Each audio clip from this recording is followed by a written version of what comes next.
देख रहा था सब चिल्ला के गा रहे थे, एक दूसरे से बढ़ के चिल्ला के। ओ भाई, मैं कितना चिल्ला सकता हूँ, मेरे पड़ोसी में से ज्यादा चिल्लाएगा। तो चिल्ला चिल्ली में क्या दिखेगा आपको? आप अपनी एनर्जी को वेस्ट करें, अपने दिल से, आत्मा से, मन से गाएं। अरे प्रभु ने आपको काबिलियत दी है, इस्तेमाल करें उसका। प्रभु का इस्तेमाल करने का ढंग हमारी सोच के बाहर है। अभी देखना कैसे परमेश्वर अपने दास को इस्तेमाल करेगा। आज बच्चे यही बैठ के सुने। अपने पापा को जानते हो क्या करते हैं, कैसे करते हैं, जानते हो?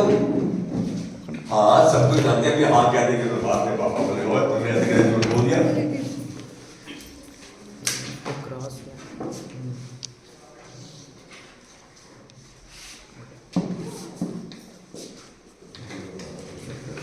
आज सेटिंग लग रहा है।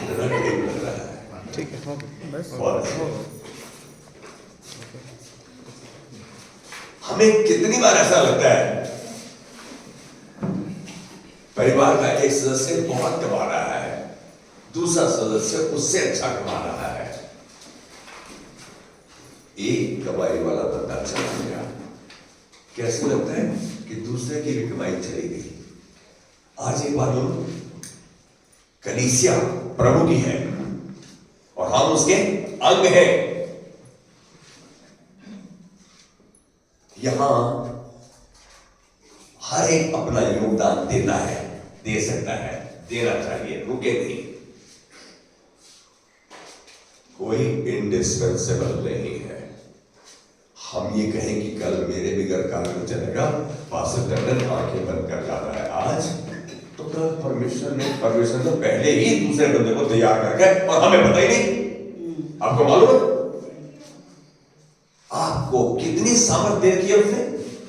अलौकिक, प्राकृतिक, शारीरिक, भावनात्मक, आर्थिक, सब तरह की सामर्थ्य उसने बख्शी है। हम उसका इस्तेमाल करना चाहें। क्या मैं परमेश्वर के कार्य को पहचानता हूं? क्या मैं परमेश्वर के कार्य को पहचानता हूं?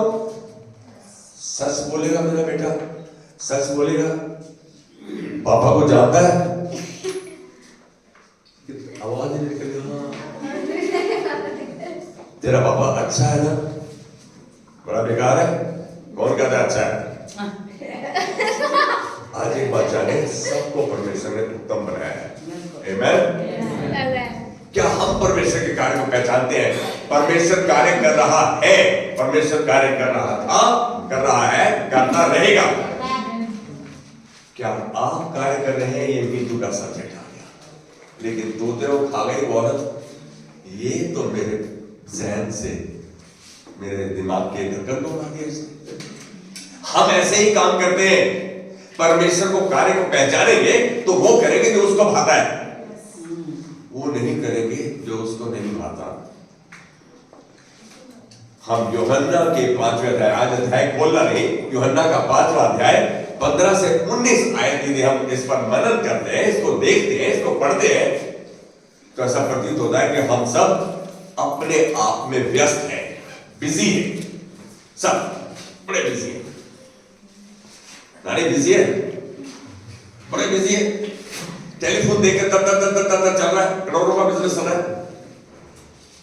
तेले दी सेल नहीं, सिर खोल कर दी बेल नहीं। अरे सच बात तो यही है। टेलीफोन ऐसे घुमाने करोड़ का, लेकिन हाथ में फेंक देला नहीं। यीशु मसीह सब कुछ देख रहा है। हम सब अपने आप में बिजी हैं, व्यस्त हैं, अपने अपने कार्यों को अपने अपने ढंग से कर रहे हैं। जैसे हम ठीक समझते हैं वैसा कर रहे हैं। सच बात तो यही है, जैसा मुझको ठीक दिखता है मैं वैसा ही करता हूं। हमारा ध्यान अपने परिवारों व अपनी जरूरतों ही पर ज्यादा केंद्रित रहता है। हम मेरी जरूरत क्या है, मेरे को क्या चाहिए, इसी पर ध्यान रहता है। मैं कैसे वो पूरी हो सकती है। सच बात है, बिल्कुल ठीक बात है। सच तो यही है कि हम परमेश्वर को पहला स्थान नहीं देते। उसके वचन को पढ़ेंगे, उसके वचन को सुनेंगे, उसके वचन को जानेंगे, समझेंगे, उस पर चलेंगे तो हम परमेश्वर के काम को और परमेश्वर को पहचानने लगेंगे। इसका मतलब वचन इतना महत्व है।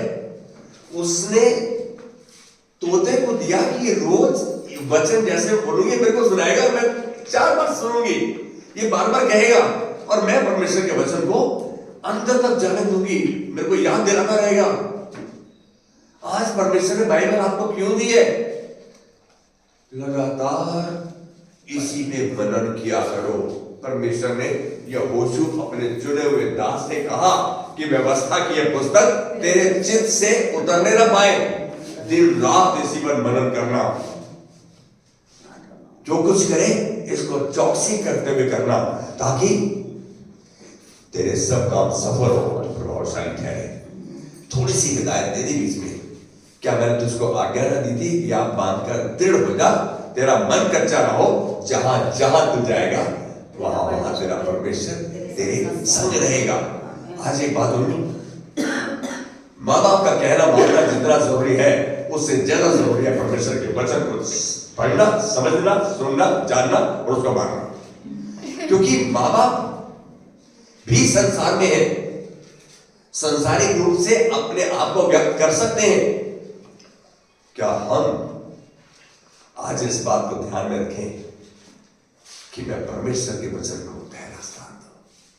यदि मेरे माँ बाप कुछ गलत भी कह रहे हैं तो पहले प्रभु को बताऊं। परमेश्वर बोलता है नीति वचन 3:6 में, उसी को स्मरण करके सब काम करना, तब वो तेरे लिए सीधे मार्ग पर निकालेगा।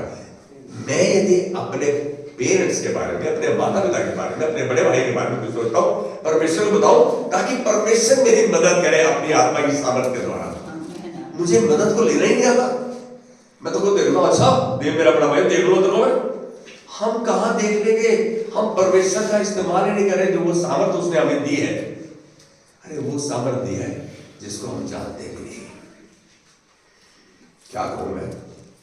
एक बात जान लो, परमेश्वर तो लोगों के जीवन में कार्य करता है, कर रहा है और करता रहेगा। आज कुछ सच्चाई आपके पास आती है तो उसको पकड़ लो। सच है, परमेश्वर का वचन ही सच है, बाकी सब झूठ है। उस पर ध्यान दो। नहीं समझ में आता तो पास्टर को पकड़ लो, पास्टर हमें समझ में नहीं आया, समझाओ, बताओ। हम समझते हैं हम सबसे ज्यादा बुद्धिमान है, हमारे जैसा पैदा ही नहीं हुआ कोई। सबसे बड़ी कमजोरी ये है कि हमारी अभी शुरुआत है, हम बहुत थोड़ा जानते हैं। परमेश्वर की मदद से बहुत कुछ जान सकते हैं, उसके चरित्र से जान सकते हैं, उसके वचन के द्वारा जान सकते हैं। आज एक बात बताऊं, कभी कभी तो वह बड़े ही अद्भुत चमत्कार के काम करता है परमेश्वर। जैसे उसने लाल समुद्र को 2 भाग कर दिया, लाल समुद्र को 2 टुकड़ों में ऐसे अलग अलग कर दिया, सूखी जमीन निकाल दी उसके बीच में से। थोड़ी सी गप दिखती है नहीं? मैं कैथोलिक्स के बीच में सॉरी मैं बताऊं, वो does it not look like a gossip? यदि परमेश्वर का वचन गप है तो आपका जीवन बेकार है। उसने किन के लिए, जिनको चुना हुआ था उनके लिए समुद्र 2 भाग करके और उनको उस महामारी से जो मार दिए जाते, फेरो की जो सेना थी इतनी मजबूत थी, खत्म कर देते उनको, लेकिन परमेश्वर ने उनके निकास का मार्ग बनाया, उनको बचा लिया। ये अद्भुत चमत्कार वाला काम था।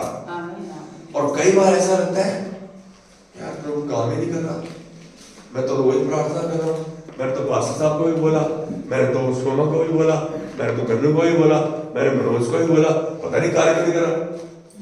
तो भाई इंतजार करना आता है, प्रभु को बोल दिया तो जान लो उसने तुम्हारी प्रार्थना सुन ली है, इंतजार करो, उसको धन्यवाद का बलिदान चढ़ाते रहो।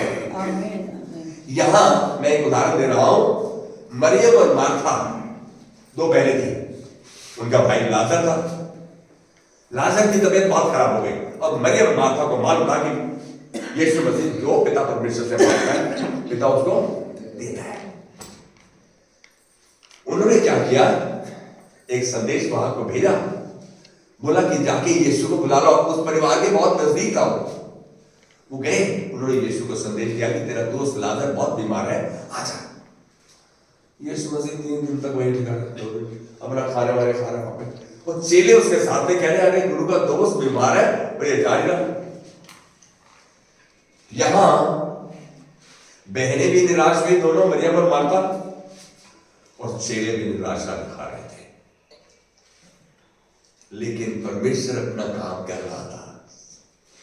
यीशु मसीह उस चमत्कार की तैयारी कर रहा था जो लाजर की कब्र पे होना था। ऐसे समय में ऐसा महसूस हुआ कि प्रभु तू तो काम भी नहीं कर रहा। शायद मरियम मार्था ने कहा होगा, कहां है प्रभु तू, क्यों नहीं यीशु को लेकर आ रहा? बिल्कुल कहा होगा, यही कहा उन्होंने, यदि तू आ जाता तो मेरा भाई मरता नहीं। आज हमारा भी रवैया कुछ ऐसा ही है, प्रभु मेरे नहीं सुन रहा, पता नहीं क्या बात है। मैं आपसे अलग नहीं हूं, बिल्कुल आप जैसा हूं, लेकिन अब मेरे को एक बात समझ में आ गई है, यदि मेरा काम नहीं हो रहा या कोई बात निराशजनक है तो उसको होने दो। परमेश्वर सब बातों में मिलकर भलाई ही को उत्पन्न करता है। क्या आपको पता है? सच में वो ऐसी भलाई को उत्पन्न करता है जो हमारी सोच के बाहर है। अद्भुत बात है। यहां हम देखते हैं कि यीशु ने उनके घर जाने में, घर पहुंचने में उसको इत्तला मिल गई थी, विलंब कर दिया, देरी कर दी। उसके हाथ के कार्यों को पहचानना हम देख रहे हैं कि हम नहीं पहचान पाए। मरियम और मार्था के सामने मैं अपने आप को देखता हूं तो हम परमेश्वर के कार्य को नहीं पहचान पाए। उस समय परमेश्वर क्या कार्य कर रहा होगा सोच भी नहीं पाए। करने की तो बात ही अलग है। पवित्र आत्मा हमें परमेश्वर की उपस्थिति, उसके हाथ के कामों में जानने में सहायता करता है। आज एक बात है, पवित्र आत्मा परमेश्वर का वचन, यीशु ने कहा जो वचन मैं तुमसे बात करता हूं वो आत्मा है। यूहन्ना 6:63, यूहन्ना 11:3-6। मैं चाहूंगा कि यदि प्लीज बात नहीं करना है, यदि बात करना है तो हम परमेश्वर के वचन पर ध्यान नहीं दे रहे। थोड़ी देर के लिए मैं आज विनती करूंगा, अच्छा लगेगा। यूहन्ना 11:3-6 में ये बात कही गई। ऐसा करने के लिए वह हमें आत्मिक ज्ञान में बढ़ाता है, अपने वचन में बढ़ाता है, खासतौर से जब हम इच्छुक होकर उसके साथ जुड़े रहते हैं। कब बढ़ाता है वो? जब हम इच्छुक होकर उसके साथ जुड़े रहते हैं। जब मेरे काम नहीं हो रहे, जब मेरा कहा नहीं माना जा रहा, जब मेरे घर में मेरा तिरस्कार हो रहा है, उस समय भी परमेश्वर को उस परिस्थिति के लिए धन्यवाद दें। आपको मालूम है पहला थिस्सलुनीकियों 5:17 क्या 16, 17, 18 क्या बोलता है? सदा आनंदित रहो, निरंतर प्रार्थना में लगे रहो, हर बात में परमेश्वर को धन्यवाद करो, क्योंकि परमेश्वर की मसीह यीशु में तुम्हारे लिए यही क्या, हर बात पे मेरा काम नहीं हो रहा तो भी धन्यवाद करो।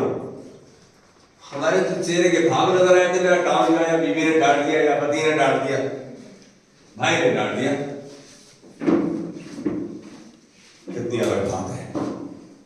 ऐसे में आत्मिक ज्ञान के अलावा हमें धैर्य में विकसित करना चाहता है, धीरज हम में बने, हम दूसरे की बात को सुने, हम उसकी इंतजार करने पाए। नहीं प्रभु मुझको मालूम है तू मेरी प्रार्थना सुन चुका है, मैं तब तक धन्यवाद का बलिदान चढ़ाता रहूंगा जब तक मैं इसकी मैनिफेस्टेशन को नहीं देख लेता। ये बात का जानना हमारे लिए आवश्यक है, क्योंकि परमेश्वर आपके टाइम टेबल के अनुसार काम नहीं करता, अपने टाइम टेबल, उसका जो समय सारणी है उसके समय के अनुसार कार्य करता है। एक और उदाहरण दे रहा हूं।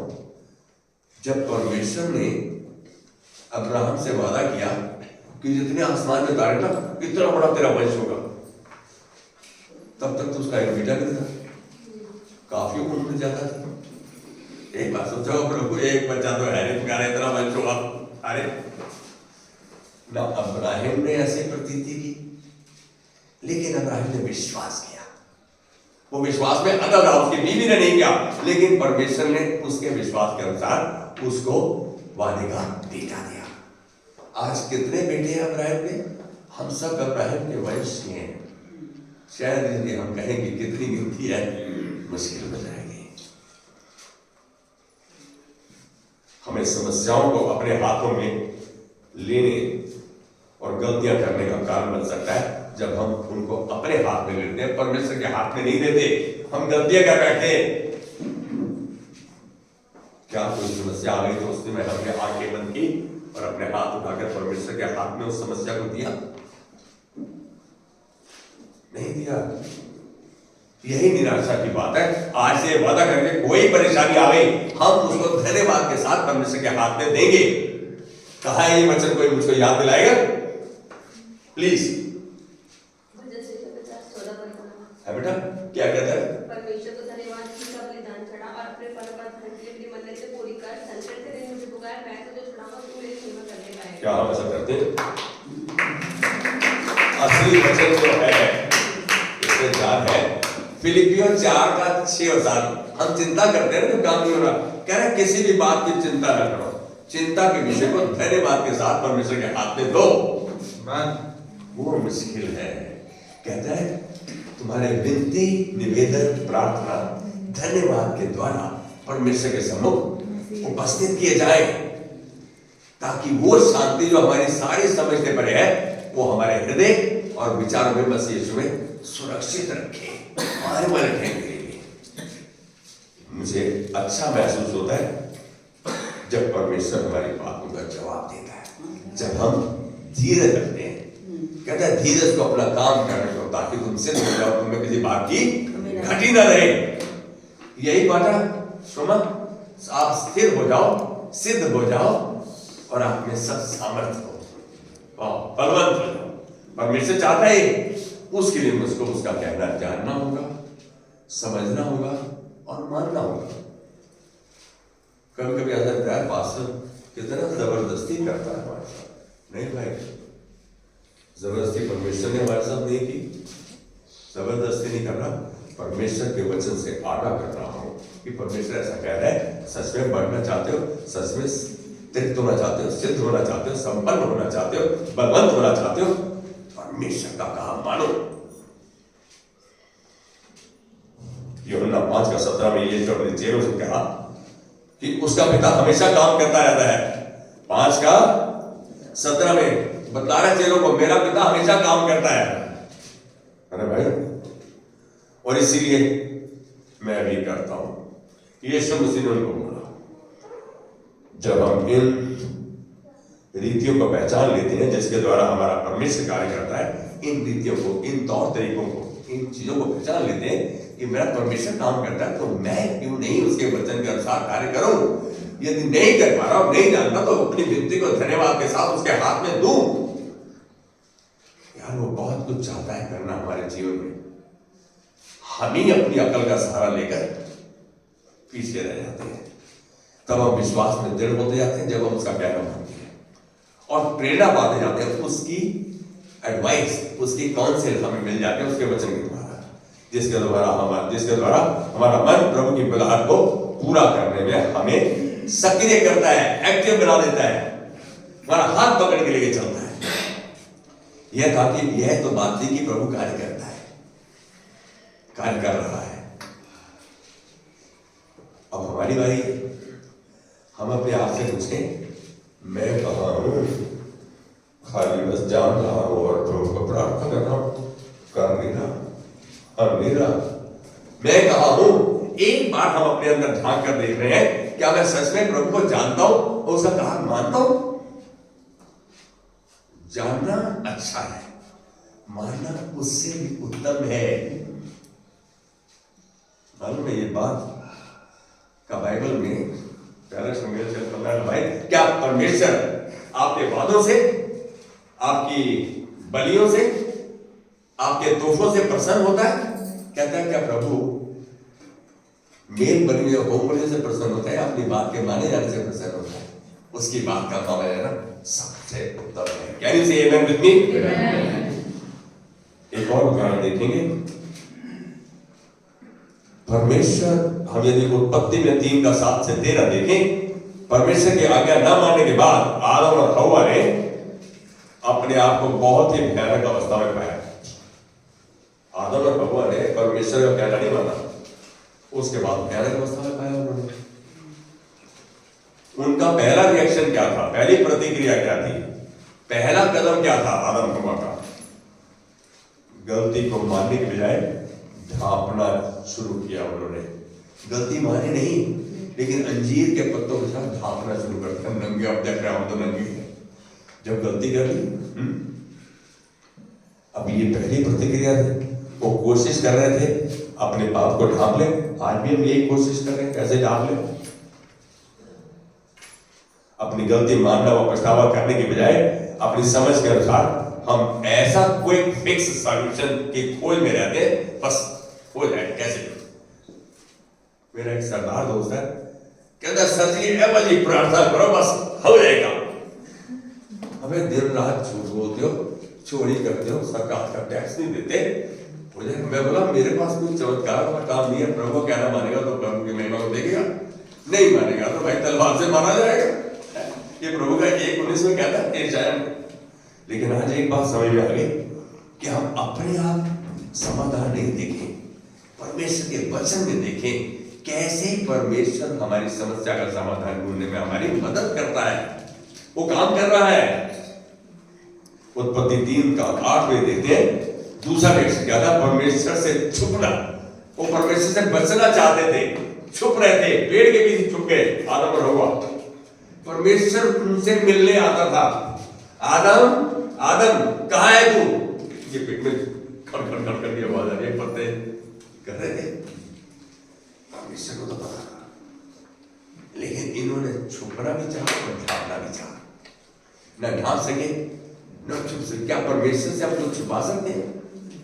हम सब क्या है? इतने आराम से बोलो, कोई तेज नहीं बोल रहा। परमेश्वर की एक्सरे की मशीन बहुत तेज है। एक्सरे नहीं, अल्फा बीटा गामा रेस तीनों चला देता है वो। आपके अंग के अंदर क्या है वो भी जानता है। यहां हम देख रहे हैं कि जब हम परमेश्वर से अपनी गलती को छिपाते हैं तो समाधान नहीं पाते। आदम और हव्वा जानते थे कि आज्ञा ना मानने के वे दोषी हैं, वो जानते थे इस बात को, लेकिन परमेश्वर के पास आकर अपने संबंध को सुधारने के बजाय वे दोनों डर कर परमेश्वर से छिप गए। डर क्या है? विश्वास का उल्टा। Opposite of faith is fear. मेरी बात समझ रहे हैं? Opposite of faith is fear. विश्वास का उल्ट क्या है? डर, शक। वे दोनों डर कर परमेश्वर से छिप गए। सच मानो हम भी अक्सर ऐसा ही करते हैं। क्या आप मेरी बात से सहमत हैं? आप डरते हो, छिप जाते हो, जब कोई बहुत बड़ी समस्या आ जाती है और उसका समाधान नहीं मिलता, अरे आज चर्च में जाऊंगा, आज मेरा मन नहीं है, शायद मेरा मन नहीं है, उस दिन मैं जरूर आऊंगा। आपको एक किस्सा बताऊं। एक दिन गीला था शरीर, मैं फिर भी पढ़ाने के लिए चला गया। तो बच्चे ने पढ़ना नहीं चाहा, मैं घर आ गया, तो बुखार से था। मेरी माँ क्या पूछे? मेरी माँ जाकर पूछती थी, कहते आज ग्रुप में नहीं गया जहां प्रार्थना के लिए जाता है? मैंने एक बहाना ढूंढा, एक्सक्यूज ढूंढा कि आज मेरा थोड़ा शरीर ठीक नहीं। परमेश्वर ने मुझे याद दिलाया और मैं कहूंगा कि कैसे धक्का मारा मुझे नहीं मालूम, और मैं प्रार्थना में पहुंच गया। प्रार्थना में पहुंच गया, स्तुति आराधना चल रही थी।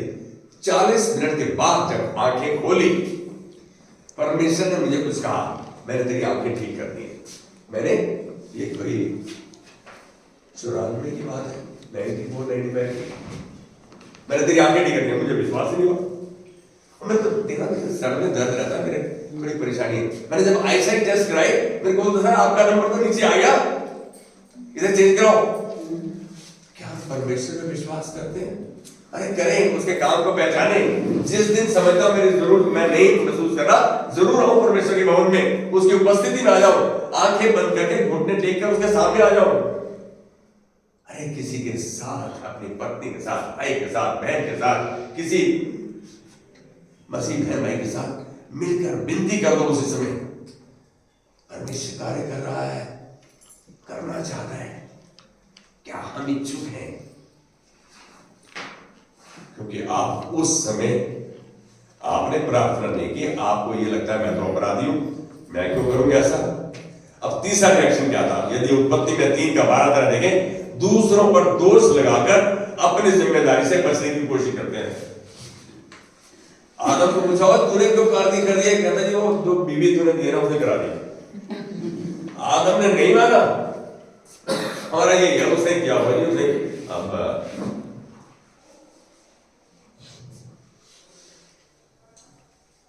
दफ्तर में तेरे साथ कभी ऐसा हुआ कि तेरा नाम किसी ने और ने लगा दिया, उसने क्या बोली? कितनी बार होता है? होता है। जो जिस दिन उपस्थित नहीं होता उसका नाम लेते हैं, उसने कर दिया। हमारा दोष लगाने की आदत हमें है। कौन कौन इस बात से सहमत है? ये जान लो कि अपना दोष दूसरों पर लगाकर कोई भी व्यक्ति इसे मिटा नहीं सकता। दूसरों पर दोष लगाने से आप बरी नहीं हो जाते, आप और दलदल में फंसते जाते हैं। परमेश्वर के सम्मुख हम सब अपने कार्यों के लिए जिम्मेदार हैं। पिछली बार आपको याद होगा कि दाऊद ने गलती की, उसके परिवार को सहना पड़ा। शिमशोन ने गलती की, उसको बहुत जेल सहनी पड़ी।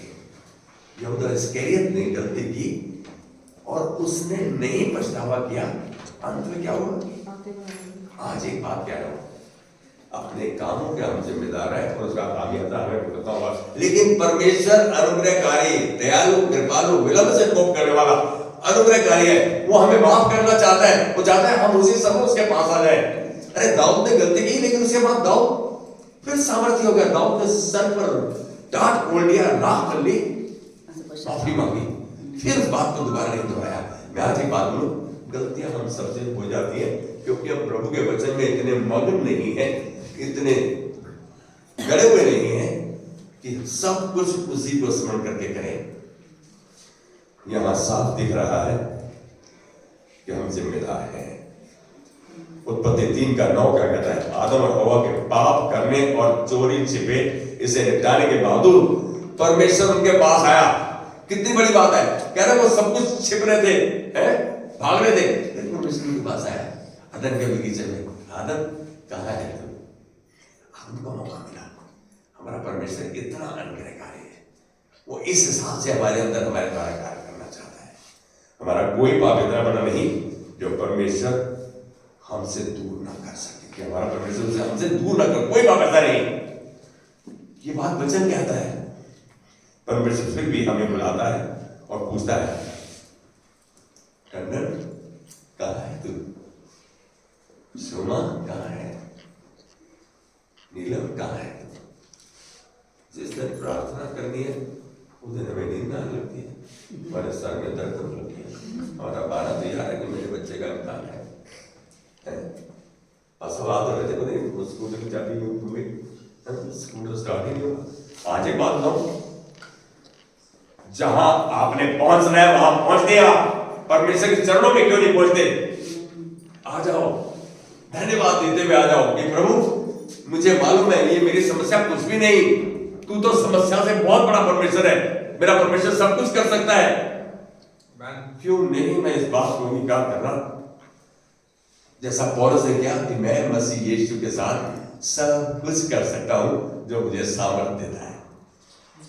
अरे आज परमेश्वर आपको फिर याद दिला रहा है, हमें प्रश्न करता है ताकि हम अपनी स्थिति का एहसास हमें हो सके।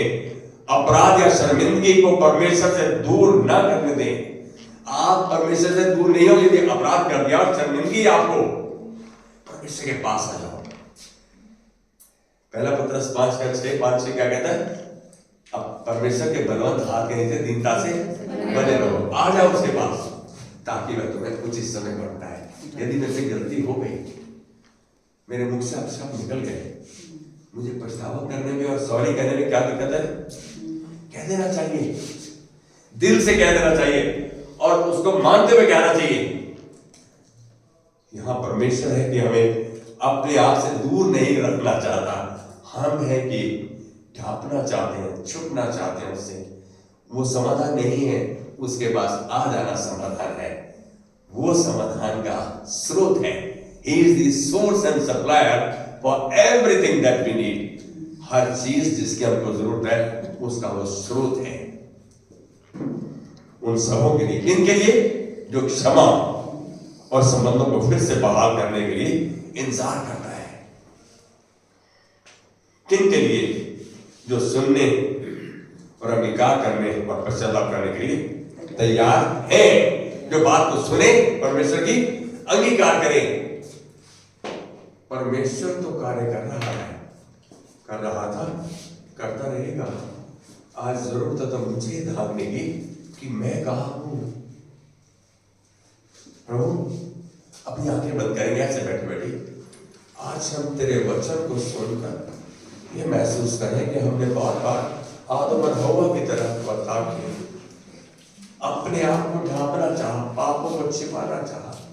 नहीं प्रभु, आज हम धन्यवाद के साथ अपनी विनती को तेरे हाथ में देते, हम पे करुणा करी है तूने अपनी आत्मा को हमारे अंदर उंडेला है।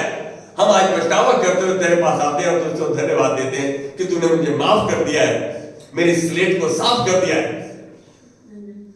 आज इन बच्चों को, इस परिवार को, बुजुर्गों को जो आज नहीं आ रहे, हम सबको तेरे हाथ में देते हुए तेरे अनुग्रह को ग्रहण करते। आज हम वादा करते प्रभु, तेरा कहा मानेंगे, तेरे कहे को चलेंगे। हम ऐसा करते हुए तेरी महिमा को देखेंगे और तेरी महिमा को चलेंगे। यीशु मसीह के नाम में। Can you all say amen? Amen. हमारे पिता का प्रेम, यीशु मसीह का अनुग्रह और पवित्र आत्मा की सहभागिता हमेशा हमारे साथ बनी रहे। God bless you. Have a wonderful day and a wonderful evening. आज शाम को मैं